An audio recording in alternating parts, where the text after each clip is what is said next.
इस घर के बड़े बेटे राघव और बड़ी बहू सुजाता। सुजाता बहुत ही संस्कारी और अच्छी लड़की है।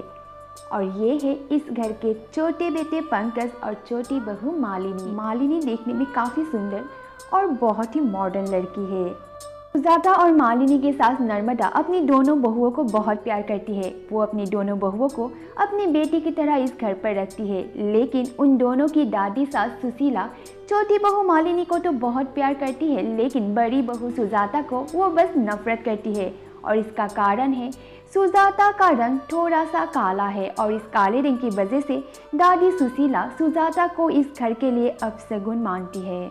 बेचारी सुजाता अकेले ही घर को संभालती है, क्योंकि छोटी बहू मालिनी के पास तो अपनी मेकअप के अलावा और कुछ करने के लिए वक्त ही नहीं होता। सुबह से लेकर शाम तक सुजाता इस घर में सबका ख्याल रखती है। दादी, ये आपकी चाय। आराम से सत्यानाश कर दी तूने। मैंने तुझे कितनी बार मना किया है कि सुबह सुबह मेरे कमरे में तू मत आया कर। सुबह सुबह तेरा एक काला चेहरा देख लेती हूँ ना तो मेरा तो पूरा दिन ही खराब जाता है। तू तो इस घर के लिए अमावस की रात की तरह है। अब सगुन कहेगी, तेरा काला चेहरा देखने से पूरा दिन खराब जाता है मेरा। कितनी बार समझाऊँ तुझे कि इस तरह से मेरे कमरे में मत आया कर।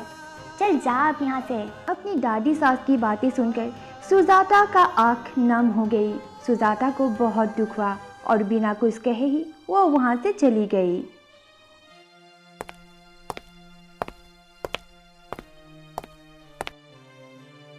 मुझे जैसे भी करके इस काली अपशगुनी को तो इस घर से बाहर करना ही पड़ेगा, वरना मैं चैन से नहीं रह सकती। सुजाता अपने कमरे में जाकर रोने लगी और तभी वहाँ पर उसका पति राघव आ जाता है। अरे क्या बात है सुजाता, तुम रो रही हो क्या? किसी ने कुछ कहा तुमसे? जी नहीं, कौन क्या कहेगा मुझसे, बस ऐसे ही आँख में कुछ चला गया था। सुजाता, मैंने तुमसे कहा था ना आज मुझे ऑफिस के काम से 2 दिन के लिए बाहर जाना पड़ेगा, तो तुमने मेरी सारी पैकिंग कर दी? जी हाँ, मैंने आपका सारा पैकिंग कर दिया है। अब बस मुझे नाश्ता बनाना है, तो मैं आपके लिए नाश्ता बनाने जा रही हूँ। फिर सुजाता किचन में राघव के लिए नाश्ता बना रही थी, तभी उसकी सास नर्मदा आ जाती है। सुजाता बहू, मैंने तुमसे कहा था ना मैं आज 2 दिन के लिए मेरे भाई के घर जा रही हूँ, तो 2 दिन तुम अच्छी तरह से घर का ख्याल रखना, ठीक है बेटा? जी माँ, मैं ख्याल रखूँगी, आप निश्चिंत होकर जाइए। फिर कुछ समय बाद नर्मदा और राघव दोनों ही घर से चले जाते हैं और तभी उनके घर दादी सुशीला की एक सहेली आती है। अरे सुशीला, तेरी काली बहू कहाँ है? कहीं नजर नहीं आ रही। अरे जब तक वो नजर ना आए तब तक ही अच्छा है, अगर नजर आ जाए ना तो कोई ना कोई अपशगुन तो होता ही है मेरे साथ। वो हमारे घर के लिए बिल्कुल अपशगुन है। तब तक मैं उसे इस घर से बाहर नहीं कर देती, मैं चैन से नहीं रह सकती। अगर तू चाहे तो मैं तुझे एक उपाय बता सकती हूँ। कौन सी उपाय? तू बता तो सही, मैं सब कुछ करने के लिए तैयार हूँ इसे घर से बाहर निकालने के लिए। तो फिर सुन, बाजार में एक दवाई मिलती है, अगर तू उस दवाई को तेरी काली बहू को खिला सकती है तो दूसरे दिन ही तेरी काली बहू के पूरे शरीर में लाल और काले काले बड़े बड़े दाग और धब्बे निकलने लगेंगे। वैसे भी वो देखने में काफ़ी बदसूरत है, अगर ऐसा हुआ तो फिर और भी बदसूरत बन जाएगी और तब राघव खुद उसे घर से बाहर निकाल देगी।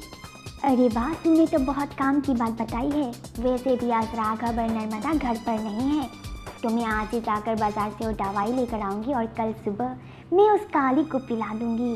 राघव के घर आने से पहले उसके पूरे शरीर में दाग और धब्बे निकल आएंगे और तब राघव खुद उसे घर से बाहर निकाल देगी। फिर शाम को जाकर दादी सुशीला बाजार से वो दवाई खरीद कर लाती है और फिर सुबह 2 कप चाय बनाकर 1 कप चाय में वो दवाई के 2 बूंद मिला देती है और वो चाय बड़ी बहू सुजाता के कमरे में लेकर जाती है। क्या सच में दादी सुशीला सुजाता को वो चाय पिला पाएगी? अगर चाय पिला दी तो सुजाता के साथ क्या होगा, ये हम देखेंगे कहानी के अगले पार्ट में।